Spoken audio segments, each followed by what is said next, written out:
Shalom Bapak Ibu Saudara yang dikasihi Tuhan. Puji Tuhan pagi hari ini kita boleh kembali mengikuti ibadah online. Mari terlebih dahulu kita mau satukan hati masuk di dalam doa. Bapa, di dalam nama Tuhan Yesus Kristus, kami sungguh bersyukur Tuhan atas pimpinan penyertaan Engkau sepekan yang boleh kami lalui. Terima kasih buat perlindungan Tuhan.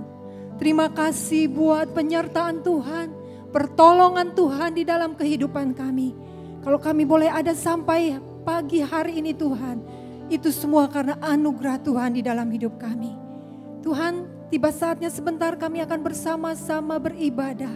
Kami mau siapkan hati kami, walaupun mungkin kami saling berjauhan satu dengan yang lain, tetapi kami percaya itu tidak mengurangi kehadiran Engkau di tengah-tengah kami. Biarlah Allah Roh Kudus yang akan memimpin ibadah kami. Dimanapun Bapak Ibu Saudara berada, Roh Kudus hadir di tengah-tengah kami semua. Terima kasih Tuhan, kami menyerahkan ibadah kami dari awal pertengahan sampai pada akhirnya. Hanya di dalam nama Tuhan Yesus Kristus kami berdoa dan bersyukur. Amin. Mazmur 46 ayat 2 mengatakan, Allah itu bagi kita tempat perlindungan dan kekuatan, sebagai penolong dalam kesesakan sangat terbukti. Karena itu kita semua mau bersyukur bahwa kita mempunyai Allah yang besar, Allah yang selalu menjadi penolong bagi umatnya. Mari kita naikkan pujian, besarlah Tuhan.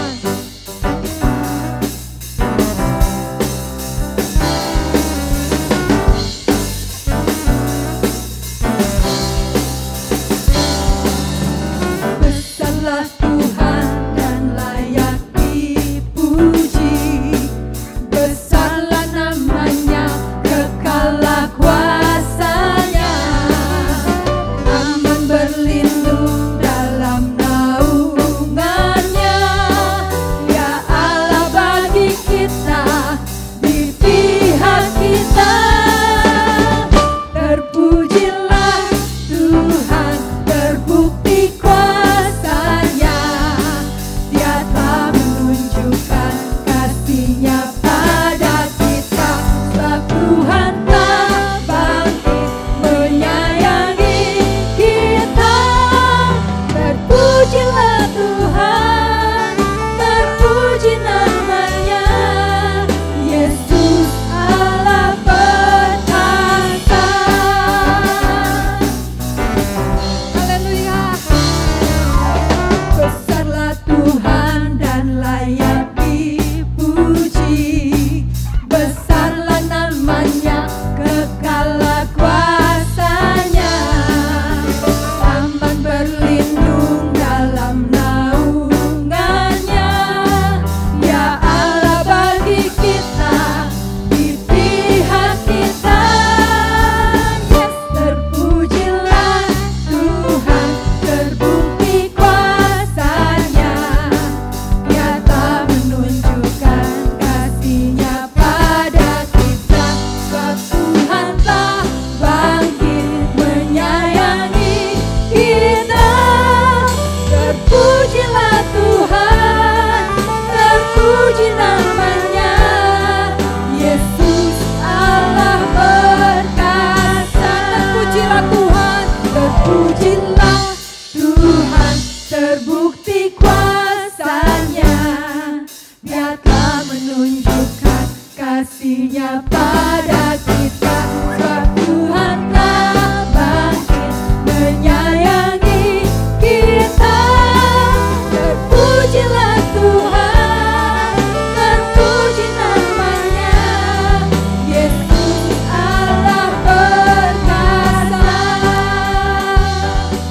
Terpujilah Tuhan, terpuji namanya. Yesus Allah perkasa. Yesus Allah perkasa. Sekali lagi katakan, Yesus Allah perkasa.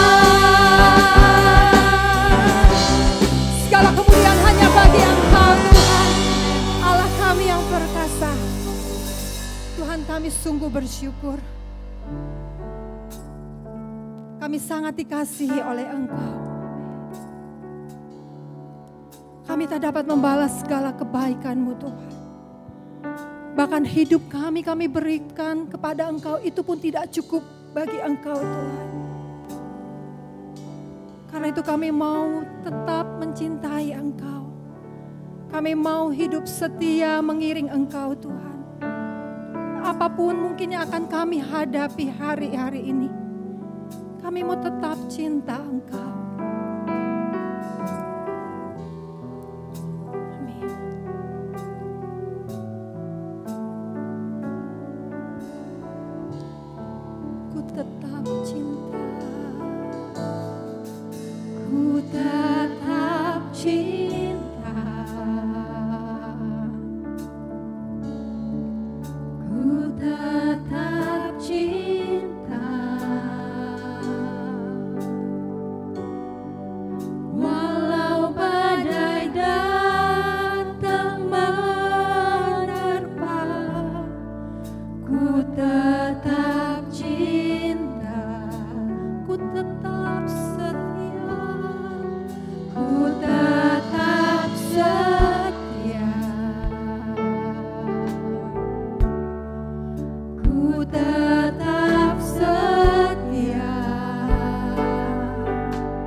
tidak pernah membiarkan kami. Tuhan tidak pernah meninggalkan kami.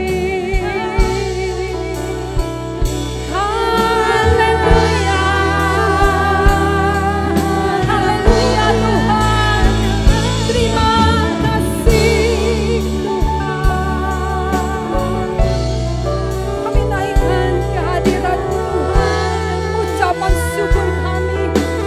Kami mau lebih lagi mengasihi Engkau. Haleluya.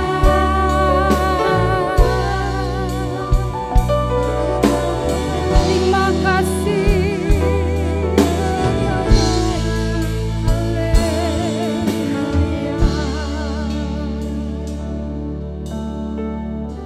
Tuhan, Engkau terlalu berharga bagi kami. Tidak ada Allah lain selain Engkau, Tuhan Yesus, yang ada di dalam kehidupan kami. Engkaulah permata yang terindah di dalam hidup kami. Kami takkan melepaskan Engkau ya Tuhan. Haleluya.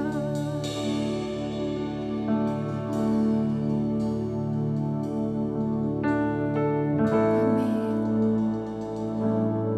Tuhan Yesus, kerinduan hatiku, mutiara tak ternilai harta milikmu. Keindahanmu memudarkan dunia, di mataku Engkau termulia. Oh Tuhan Yesus, kerinduan hatiku, mutiara tak ternilai harta milikku. Keindahanmu memudarkan dunia, di mataku Engkau termulia. Oh Tuhan Yesus, kerinduan hatiku, mutiara tak ternilai harta milikku. Keindahanmu memudarkan dunia, di mataku Engkau termulia. Di mataku Engkau termulia.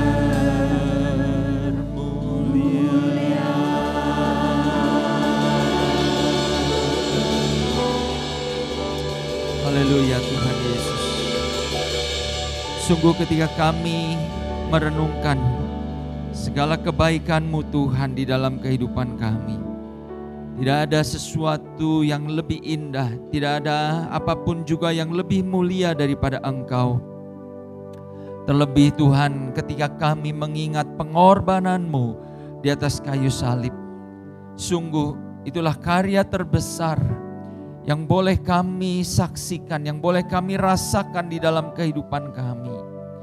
Biarlah Tuhan, hidup kami boleh kami persembahkan, karena tidak ada yang dapat kami bayarkan untuk membalas segala kebaikan-Mu itu. Terima kasih Tuhan. Pagi hari ini kami mau bersama-sama merenungkan kebenaran firman-Mu. Sampaikan apa yang menjadi kehendak dan isi hati-Mu Bapa, sehingga kebenaran firman ini boleh menjadi pedoman dan penuntun di dalam hidup kami. Terima kasih Bapa, terima kasih. Kami mengucap syukur di dalam nama Tuhan Yesus kami berdoa. Amin. Shalom Bapak Ibu, saudara yang dikasihi Tuhan. Jumpa lagi di dalam ibadah pada hari ini. Dan saya percaya kita semua tetap berada di dalam perlindungan dan kasih Tuhan. Amin. Nah, sepanjang bulan April ini kita membahas tentang kehidupan yang menang atas dosa. Dan di minggu yang terakhir ini kita akan berbicara tentang satu tema, yaitu persembahan hidup kita. Seperti apa persembahan yang berkenan di hadapan Tuhan? Seperti apa persembahan yang Tuhan mau di dalam kehidupan kita? Bapak Ibu, mungkin Bapak Ibu pernah menyaksikan sebuah video yang akan kita saksikan sebentar ini. Ya, kita bisa lihat video ini. Video yang menceritakan tentang bagaimana awal-awal dilaksanakannya lockdown di India. Bapak Ibu, kita dapat melihat bagaimana orang-orang yang masih berkeliaran di jalanan. Ya, mereka tidak patuh mengikuti anjuran lockdown sehingga dipukuli. Dan yang menarik keterangannya adalah ada sekian ratus orang yang suspek virus corona. 0 yang meninggal. Tetapi katanya ribuan orang yang mengalami bengkak di pantat, ya. Karena apa? Ya karena dipukuli itu tadi. Nah, Bapak Ibu, Saudara dikasih Tuhan, saya tidak yakin sejauh mana keabsahan data-data itu. Tapi saya percaya poinnya adalah bahwa kadang orang harus diperingatkan dengan keras untuk mereka menyadari bahwa mereka harus mentaati peraturan, yang mana peraturan itu adalah untuk kebaikan mereka sendiri. Nah, Bapak Ibu, aparat yang memukuli warga tadi, saya percaya mereka memukuli bukan karena benci, bukan karena mereka kesal, tapi karena mereka ingin bahwa wabah itu tidak menyebar. Dan mereka ingin supaya orang-orang tersebut terhindar dari virus yang mematikan. Nah, Bapak Ibu, saya ingin mengajak kita untuk melihat hal yang sama terjadi pada bangsa Israel. Saya ingin mengajak kita membuka di dalam Yesaya pasal yang pertama. Kitab Yesaya pasal yang pertama, mulai ayat yang kedua sampai ayat yang ke-9 lebih dulu. Saya akan bacakan untuk kita semua. Di situ dikatakan, dengarlah hai langit dan perhatikanlah hai bumi. Sebab Tuhan berfirman, aku membesarkan anak-anak dan mengasuhnya, tetapi mereka memberontak terhadap aku. Lembu mengenal pemiliknya, tetapi Israel tidak. Keledai mengenal palungan yang disediakan tuannya, tetapi umatku tidak memahaminya. Celakalah bangsa yang berdosa, kaum yang syarat dengan kesalahan, keturunan yang jahat-jahat, anak-anak yang berlaku buruk. Mereka meninggalkan Tuhan, menista yang Maha Kudus Allah Israel dan berpaling membelakanginya. Di mana kamu mau dipukul lagi? Kamu yang bertambah murtad, seluruh kepala sakit dan seluruh hati lemah lesu. Dari telapak kaki sampai kepala tidak ada yang sehat. Bengkak dan bilur dan luka baru. Tidak dipijit dan tidak dibalut dan tidak ditaruh minyak. Negerimu menjadi sunyi sepi. Kota-kotamu habis terbakar di depan matamu. Orang asing memakan hasil tanahmu. Sunyi sepi negeri itu seolah-olah ditunggang balikan orang asing.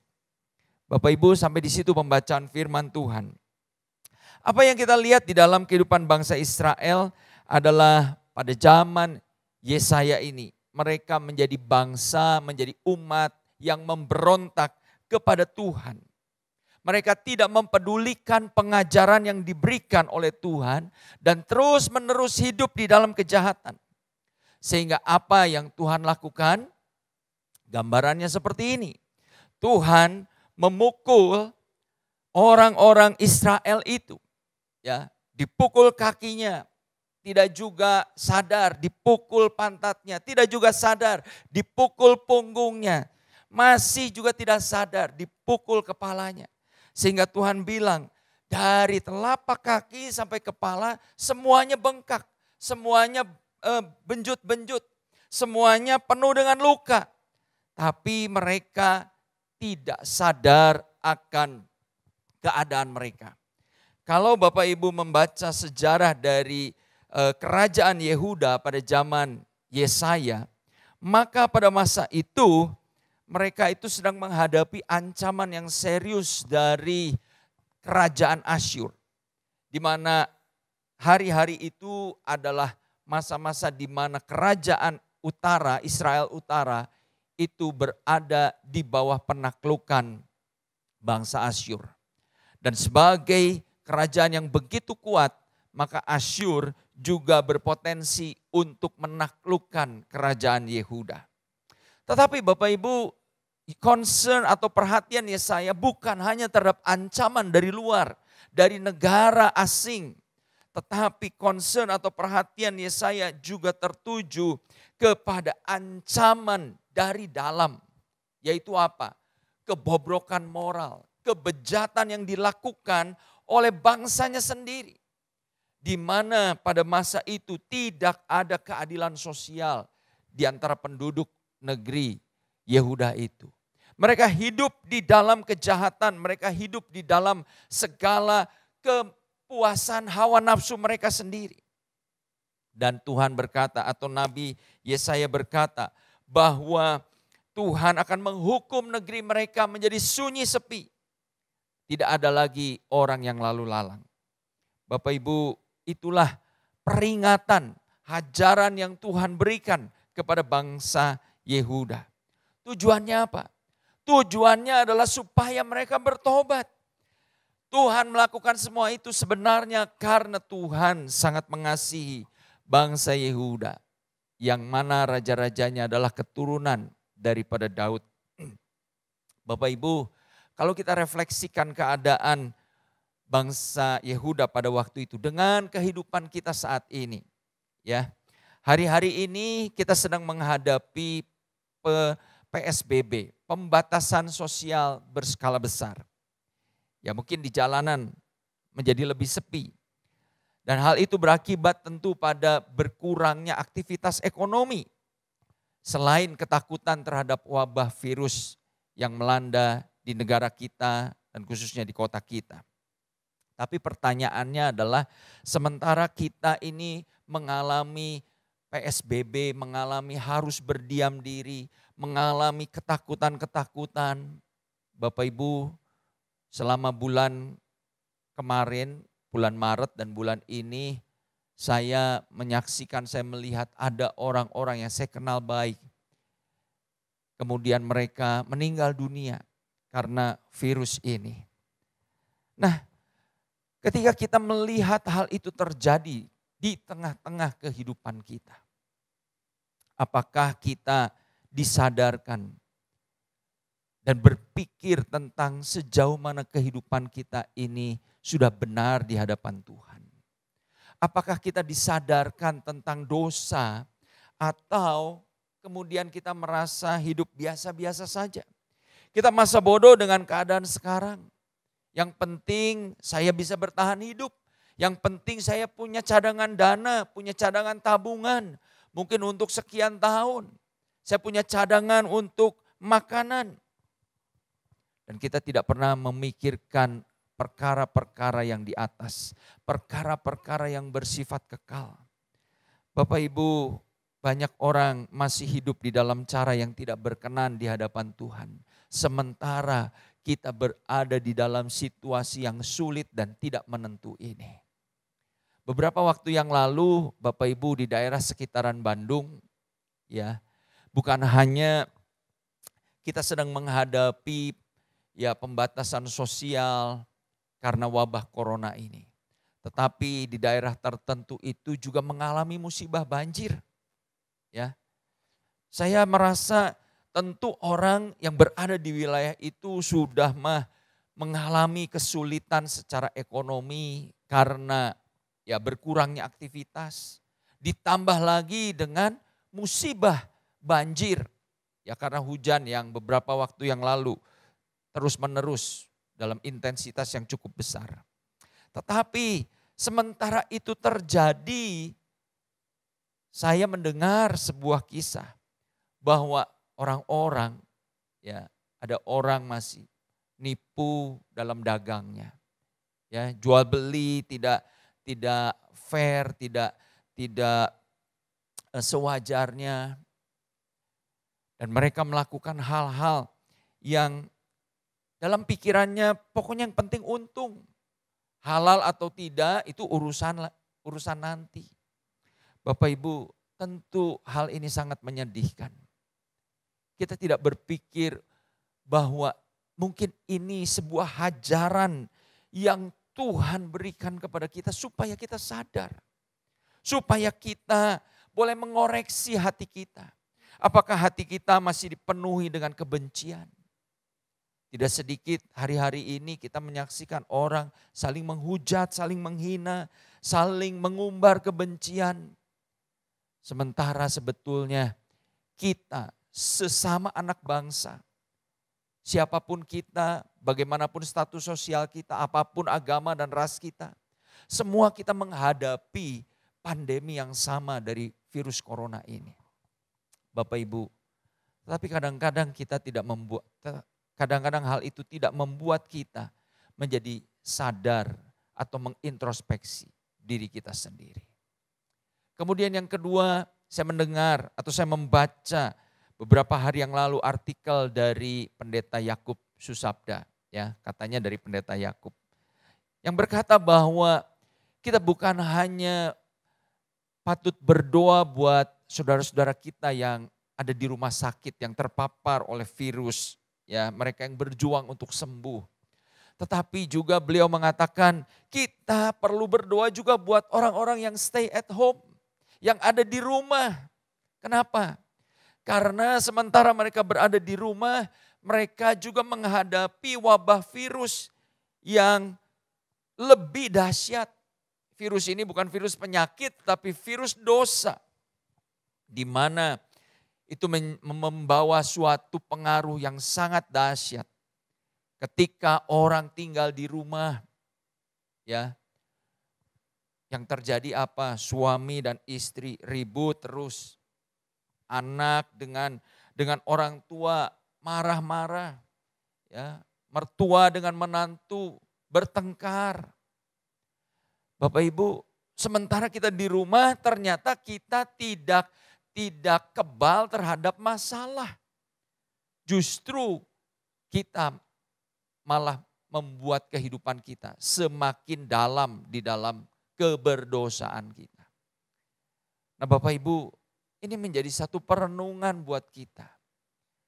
Apakah hal-hal yang terjadi sekarang ini menyadarkan kita bahwa mungkin Tuhan sedang memberikan teguran, Tuhan sedang memberikan hajaran kepada kita supaya kita bertobat, supaya kita menyadari ada hal-hal yang perlu kita bereskan di dalam kehidupan kita ini.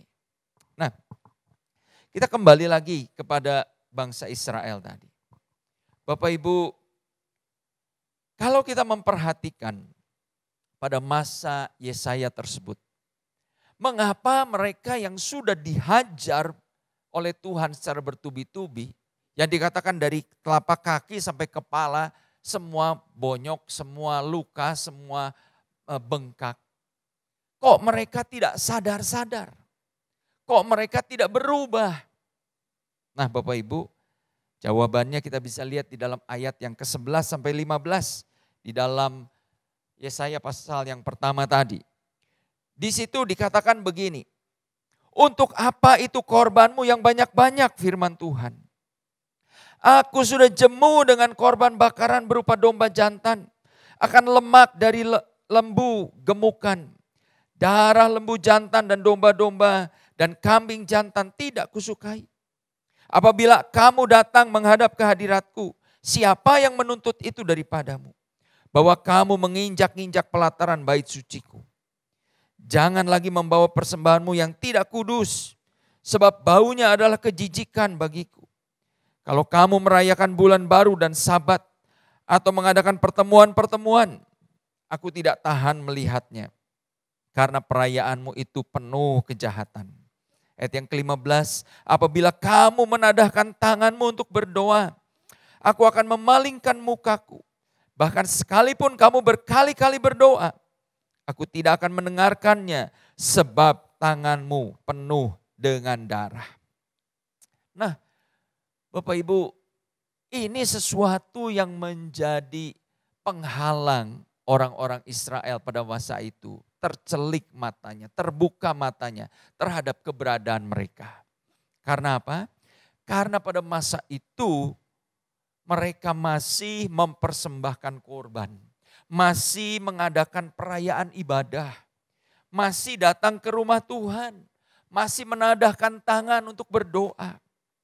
Mereka pikir sementara mereka mungkin melakukan kejahatan dengan sesamanya, sementara mereka mungkin bertindak tidak adil kepada sesama warga, mereka pikir, mari kita bawa korban ke hadapan Tuhan. Kita bawa persembahan kepada Tuhan.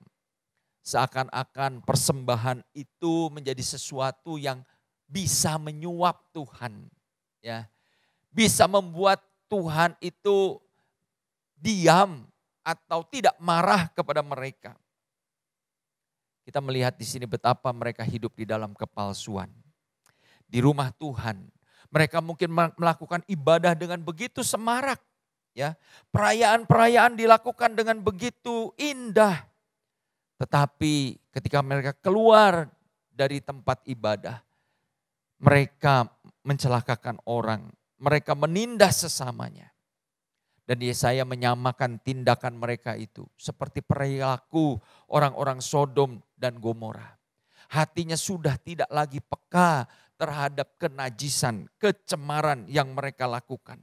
Hatinya sudah tidak lagi peka terhadap hal-hal yang menyakiti hati Tuhan. Dan Bapak Ibu, kita melihat di sini respon Tuhan. Tuhan bilang, aku jemu melihat segala perayaanmu. Aku benci kepada segala persembahanmu. Untuk apa kamu bawa itu? Baunya, bau persembahan yang dibakar sebagai korban itu, kata Tuhan, baunya kejijikan bagiku. Bapak Ibu, ini suatu ungkapan hati Tuhan yang begitu mendalam. Betapa Tuhan sangat sedih, prihatin melihat perilaku bangsa Israel pada waktu itu. Tuhan muak ketika mereka menadahkan tangan untuk berdoa. Mungkin kata-kata doa mereka begitu indah. Kata-kata doa mereka begitu bagus. Tapi Tuhan berkata, aku muak melihat atau mendengar doa-doamu. Karena sementara kamu menadahkan tanganmu untuk berdoa, tanganmu penuh dengan darah. Tanganmu penuh dengan kecemaran. Bapak Ibu, itu yang terjadi pada bangsa Israel. Dan sama seperti yang terjadi pada umat Israel pada waktu itu. Kita perlu mengintrospeksi diri kita. Sementara kita beribadah kepada Tuhan, sementara mungkin kita melayani Tuhan, apakah hidup kita di gereja sama dengan kehidupan kita di rumah? Atau sementara kita beribadah tiap minggu ke gereja, tetapi di tempat kerja kita, di tempat usaha kita, di dalam pergaulan kita, hidup kita ternyata berbanding terbalik 180 derajat dari apa yang kita tunjukkan, dari perilaku kita, dari sikap kita di rumah Tuhan, di gereja. Bapak Ibu, bagaimana sikap kita selama ini? Apakah kita beribadah hanya sekedar ritual? Apakah kita beribadah hanya sekedar menjalankan suatu kebiasaan agamawi? Atau kita hidup di dalam ibadah kita itu benar-benar suatu penyembahan yang menyukakan hati Tuhan. Oleh karena itu, Rasul Paulus memberikan pemahaman kepada kita. Bagaimana seharusnya hidup kita itu dipersembahkan sebagai penyembahan yang benar kepada Tuhan. Kita membaca di dalam Roma pasal yang ke-12. Roma pasal yang ke-12 ayat yang pertama dan kedua. Paulus berkata demikian. Karena itu saudara-saudara, demi kemurahan Allah aku menasihatkan kamu. Supaya kamu mempersembahkan tubuhmu sebagai persembahan yang hidup, yang kudus dan yang berkenan kepada Allah. Itu adalah ibadahmu yang sejati. Janganlah kamu menjadi serupa dengan dunia ini.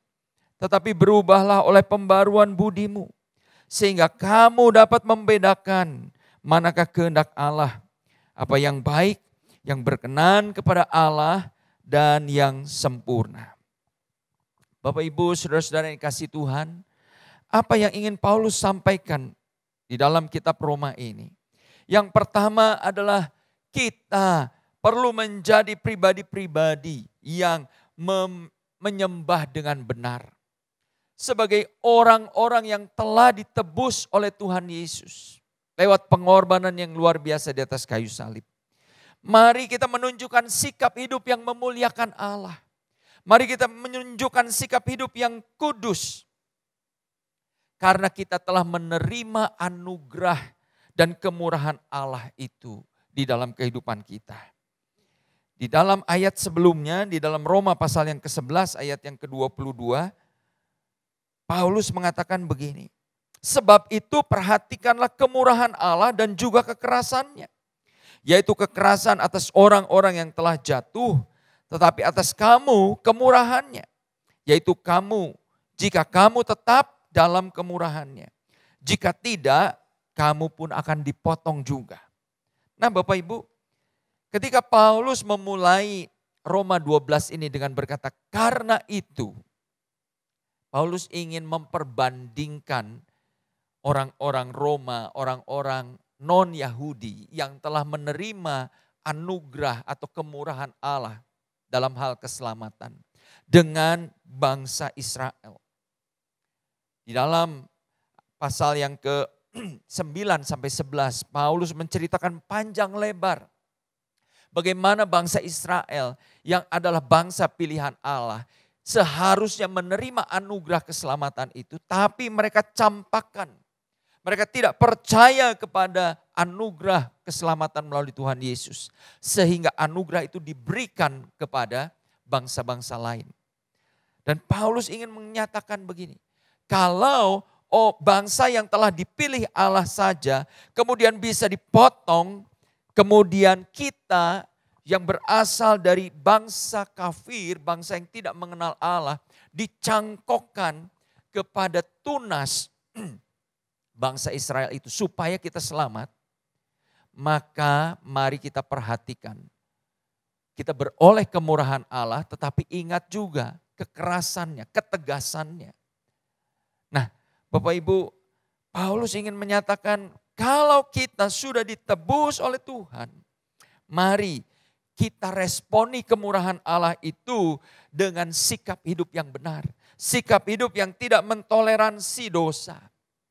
Itulah kata Paulus di dalam ayat yang pertama, Roma 12 ayat yang pertama tadi, itulah ibadahmu yang sejati. Nah, kata sejati di dalam bahasa asli Alkitab, dalam bahasa Yunani, itu dipakai kata logikos. Dari kata logikos itu kita tahu kata logis, ya, masuk akal. Jadi Bapak Ibu, ibadah yang sejati, ibadah yang masuk akal adalah ibadah yang mempersembahkan hidup yang kudus dan berkenan kepada Allah. Jadi Bapak Ibu saudara-saudara yang kasih Tuhan, kalau kita berpikir bahwa kita beribadah, kita sudah menyembah Tuhan, kita sudah memberi persembahan, kita sudah melayani, tapi hidup kita tetap di dalam kebobrokan, hidup kita tetap di dalam kebejatan, hidup kita tetap di dalam ketidakkudusan, maka Tuhan bilang ibadahmu itu enggak masuk akal. Ya, orang Sunda bilang teka pikir bisa gitu ya. Heran bisa begitu. Orang beribadah tapi ibadahnya enggak masuk akal. Nah, sama seperti ilustrasi ini. Kalau Bapak Ibu punya anak-anak yang secara pelajaran misalnya matematika atau IPA, mereka itu kurang sekali ya. Mereka itu ya nilainya pas-pasan lah. Tetapi ketika mereka mau menghadapi ujian akhir semester atau ujian kenaikan kelas, kita sebagai orang tua suruh mereka belajar. Ayo belajar. Atau kita tanya, kenapa kamu gak belajar? Kenapa kamu gak siapkan diri untuk ujian besok? Lalu jawab mereka apa? Gampang lah ujiannya apa? Pasti bisa lah. Ya, pasti lulus lah. Kita akan pasti bilang, aduh ini anak gak masuk akal. Ya, udah tahu nilainya pas-pasan, mau ujian gak belajar lagi. Kita pasti akan mengatakan, ya, wah, gak mungkin lah dia akan bisa lulus. Nah seperti itu juga yang Tuhan ingin sampaikan kepada kita. Kalau kita tidak membawa persembahan hidup kita sebagai persembahan yang kudus dan berkenan, Tuhan bilang, ibadahmu itu gak masuk akal. Ya, itu bukan ibadah yang sejati. Nah oleh karena itu Bapak Ibu Saudara yang dikasihi Tuhan, hari ini firman Tuhan mengingatkan kepada kita. Mari kita mempersembahkan hidup kita. Kehidupan yang kudus, kehidupan yang berkenan kepada Allah. Sebagai ekspresi ibadah kita yang benar. Ibadah yang sejati. Saya percaya bahwa bukan kebetulan kalau Tuhan melalui tema ini, memberi tema ini. Di saat-saat kita sedang mengalami situasi sulit dan tidak menentu. Saya merasa Tuhan sedang mengingatkan kita dengan tongkat hajarannya. Supaya apa? Supaya kita kembali kepada jalan yang benar. Tuhan menghajar kita bukan karena dia benci kita. Tuhan menghajar kita karena dia mengasihi kita. Tuhan tidak mau kita tersesat. Ketika kita merasa diri kita sudah beribadah, kita sudah menyembah Tuhan. Tapi sebenarnya hidup kita masih mengikuti pola-pola dunia ini. Ini saatnya kita mengubah pola pikir kita yang salah. Kita mengubah cara pandang kita yang salah. Seperti bangsa Israel yang berpikir bahwa dengan membawa persembahan, mereka bisa menyuap Tuhan. Sudah bukan zamannya lagi kita berpikir seperti itu. Mari kita sadari persembahan yang Tuhan mau adalah hidup yang kudus dalam segala aspek kehidupan kita. Mari kita persembahkan hidup kita menjadi hidup yang berkenan di hadapan Tuhan. Amin. Sebelum kita berdoa, saya ingin mengajak kita nyanyikan pujian yang tadi. Biar kita mau tetap setia. Biar kita mau tetap mencintai Tuhan. Karena begitu besar, begitu banyak yang Tuhan telah perbuat di dalam hidup kita. Maukah kita mempersembahkan seluruh hidup kita sebagai persembahan yang hidup, yang kudus, dan yang berkenan di hadapan Tuhan. Terlalu banyak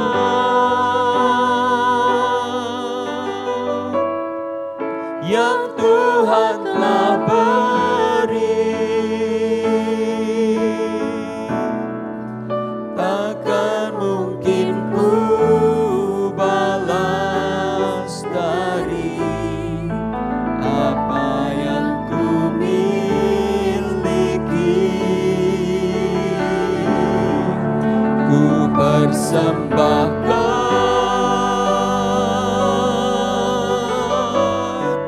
seluruh hidupku, dan ku tetap cinta, biar ku tetap setia untuk selama-lamanya. Terlalu banyak yang Tuhan telah beri, takkan mungkin ku balas dari apa yang ku Biar kita mau persembahkan. Inilah Tuhan, hidup yang berkenan di hadapan-Mu, hidup yang kudus. Amin Tuhan. Dan ku tetap cinta, biar ku tetap setia untuk selama-lamanya. Ku persembahkan seluruh hidupku, persembahkan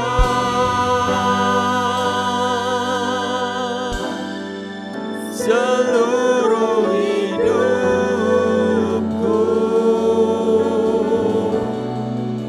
dan ku tetap cinta, biar ku tetap setia untuk selama-lamanya. Dan ku tetap cinta, biar ku tetap setia untuk selama-lamanya.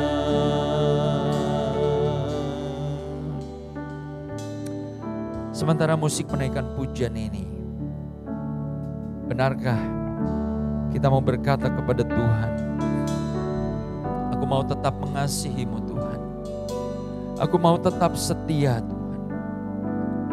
Hari-hari ini situasi sulit dan tidak menentu kami sedang rasakan, tetapi itu tidak membuat hati kami tergoda untuk melakukan dosa, tergoda untuk kembali kepada hal-hal yang hanya memuaskan kedagingan kami.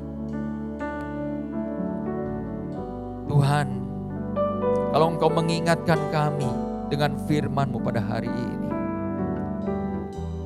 biarlah kami mau bertekad untuk mempersembahkan hidup kami. Kami tidak mau Tuhan, pikiran kami menipu kami. Kami berpikir dengan memberi persembahan, dengan beribadah, dengan melayani, semua itu dapat menyuap Tuhan. Karena di luar sana kami telah hidup dengan cara-cara yang tidak berkenan.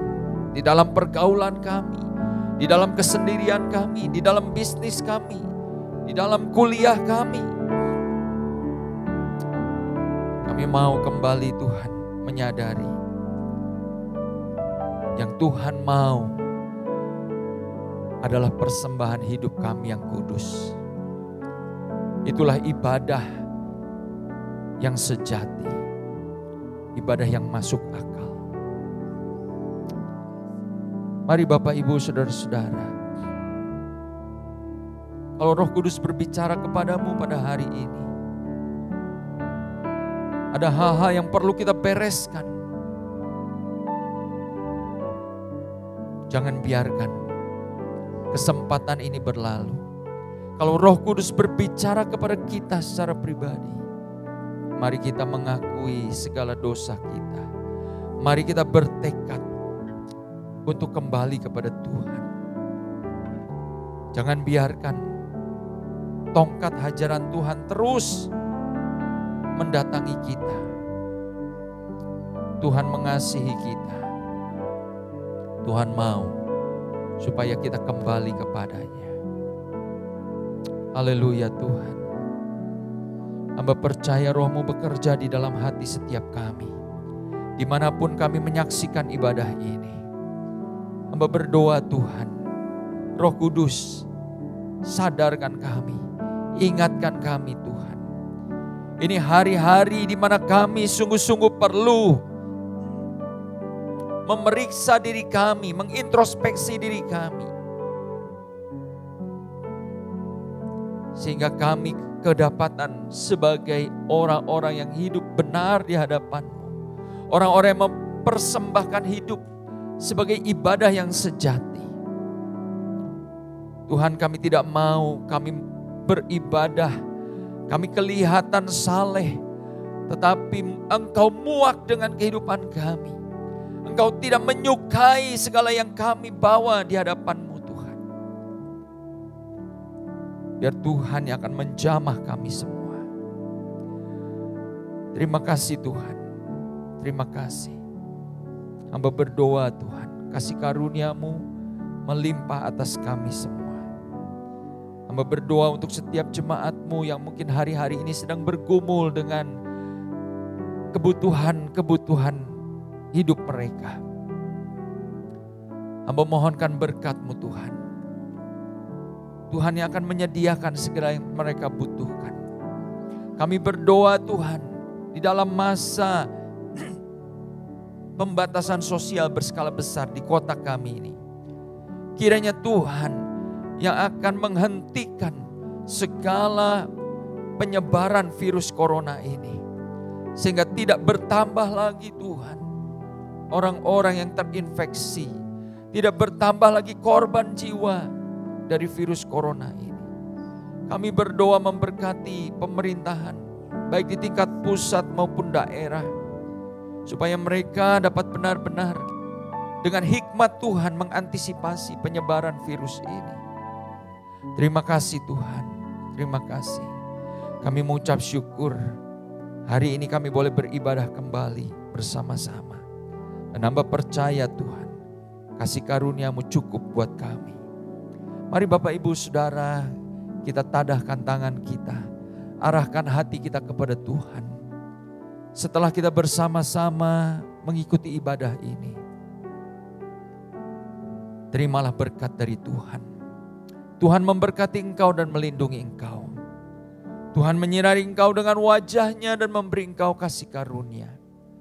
Tuhan menghadapkan wajah-Nya kepadamu dan memberi engkau damai sejahtera. Kiranya kasih sayang dari Allah Bapa kita, anugerah dari Tuhan Yesus Kristus, serta persekutuan yang manis bersama Allah Roh Kudus menyertai kita sekalian. Mulai saat ini sampai Maranatha, Tuhan Yesus datang yang kedua kalinya. Sama-sama kita katakan, amin. Tuhan memberkati kita sekalian, sampai jumpa di dalam ibadah online berikutnya. Shalom. Terpujilah